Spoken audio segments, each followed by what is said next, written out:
गांव में दिन की गर्मी ढल चुकी थी और शाम की ठंडी हवा मिट्टी की सौंधी खुशबू लेकर आ रही थी। हवा में एक अजीब सी बेचैनी थी। आसमान में काले काले बादल छाए हुए थे जो एक दूसरे से टकराकर गरज रहे थे। गांव के लोग अपने अपने घरों में लौट रहे थे, जैसे किसी अनजाने खतरे को भांप गए हों। मीना अपने छोटे से घर के आंगन में बैठी आसमान को देख रही थी। उसके चेहरे पर घबराहट साफ थी। उसके पति रामू अभी तक घर नहीं लौटे थे। वो शहर के बाजार में लकड़ी बेचने गए थे और ऐसी तूफानी रात में उनका सफर मुश्किल हो सकता था। मीना ने घर के दरवाजे मजबूती से बंद करके बैठ गई। जैसे ही उसने दरवाजा बंद किया, तभी बिजली कड़की और भयंकर बारिश शुरू हो गई। हवा इतनी तेज थी कि लगता था घर की छत उड़ जाएगी। खिड़कियों पर बारिश की बूंदें ऐसे पड़ रही थी जैसे कोई बाहर से पत्थर मार रहा हो। रानी छोटी थी और उसे बारिश की आवाज से डर लग रहा था। माँ, बापू कब आएंगे? जल्दी आएंगे मेरी रानी। लेकिन मीना के दिल में एक अजीब सा डर बैठ गया था। उसे याद आया कि गांव के बूढ़े लोग कहते थे कि ऐसी तूफानी रातों में जंगल के रास्ते पर एक भटकती हुई आत्मा निकलती है। वह आत्मा उन लोगों को ढूंढती है जो अंधेरे में अकेले होते हैं। वो उनकी आवाज की नकल करती है और उन्हें अपनी तरफ बुलाती है। रात गहरी होती जा रही थी। बारिश का शोर अब कानों को भेद रहा था। तभी दरवाजे पर किसी के खटखटाने की आवाज आई। कौन है? मीना, मैं हूँ रामू। मीना का दिल धक से रह गया। वो सोची कि कोई भूत है, लेकिन ये तो रामू था। मैं दरवाजा खोलती हूँ। ये कहने के बाद वो दरवाजे की तरफ बढ़ी, लेकिन जैसे ही उसने दरवाजे खोला चाहा, रानी ने उसे पीछे से कसकर पकड़ लिया। नहीं माँ, मत खोलो, वह बापू नहीं है। मीना चौंक गई। ये तुम क्या कह रही हो? रानी ने कांपती हुई आवाज में कहा। जब वो बोल रहे थे तो उनकी आवाज बहुत अजीब थी, जैसे कुएं में से आती है। मीना ने रानी की बात पर ध्यान दिया और उसका दिल बैठ गया।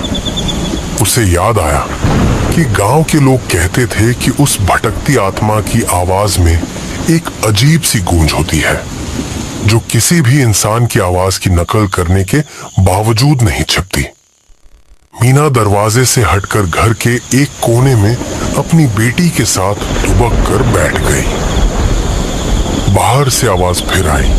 मीना, क्या हुआ? दरवाजा खोलो, बहुत ठंड लग रही है। इस बार आवाज में थोड़ी तेजी थी। मीना ने चुप रहना ही बेहतर समझा।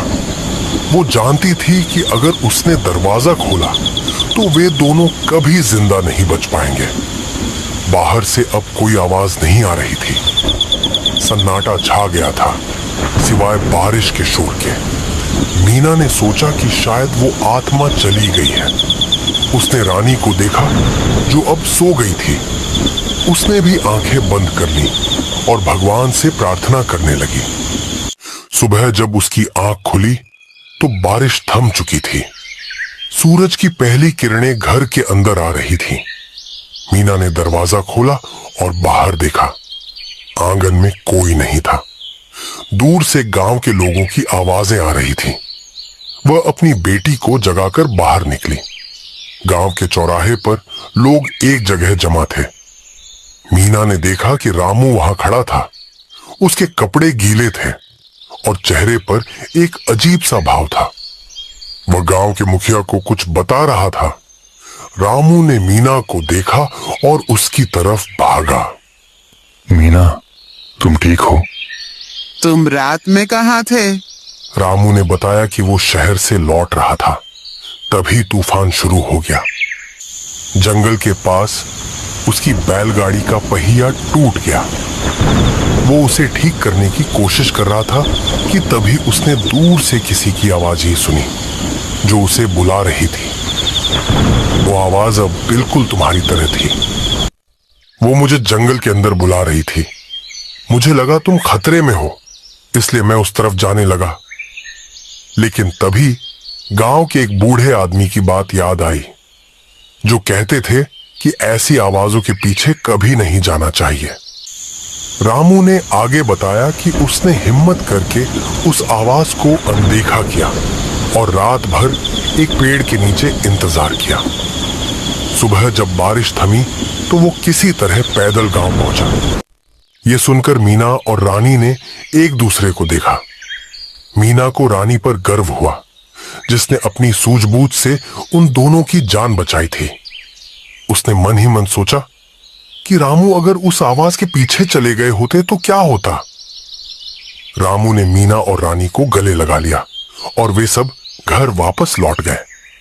ये कहानी गांव में फैल गई और सभी ने रानी की समझदारी की तारीफ की। गांव के लोग उस रात के बारे में बात करते थे जब एक छोटी सी बच्ची की वजह से एक परिवार की जान बची। मीना और रामू भी इस घटना को कभी नहीं भूले। लेकिन यह कहानी यहीं खत्म नहीं होती। एक हफ्ते बाद जब गांव में सब कुछ सामान्य हो गया था, मीना और रामू अपनी बेटी के साथ गांव के पास के नदी के किनारे बैठे थे। अचानक रानी ने एक सवाल पूछा। माँ, वो आत्मा सिर्फ रात को आती है क्या? हाँ बेटी, सिर्फ रात को। तभी रानी ने एक अजीब सी मुस्कान दी और कहा, और सिर्फ बारिश में? मीना ने रानी की तरफ देखा। उसकी आंखें चमक रही थी, लेकिन उनमें बचपन की मासूमियत नहीं थी। रानी के चेहरे पर एक ऐसी मुस्कान थी जो उसे डरा रही थी। तुम यह सब क्यों पूछ रही हो? रानी हंसने लगी। उसकी हंसी की आवाज में वही अजीब सी गूंज थी जो मीना ने उस तूफानी रात को दरवाजे के बाहर सुनी थी। वो वही गूंज थी जो रामू को जंगल में सुनाई दी थी। रानी खड़ी हो गई और धीरे धीरे नदी की तरफ चलने लगी। ये कहानी यहीं खत्म नहीं होती और न ही यह रात। मैं हमेशा यहीं रहती हूँ। तुम सब बस मेरे मेहमान हो। यह सुनकर मीना और रामू डर से कांप उठे। वे समझ गए कि जिस आत्मा से वे बचे थे वो उनके घर में उनकी बेटी के शरीर में पहले ही आ चुकी थी। बारिश की वो रात अब बस एक कहानी नहीं थी, ये उनके साथ हमेशा रहने वाली एक हकीकत थी। और वो हंसी जो अब भी सुनाई दे रही थी बस एक शुरुआत थी।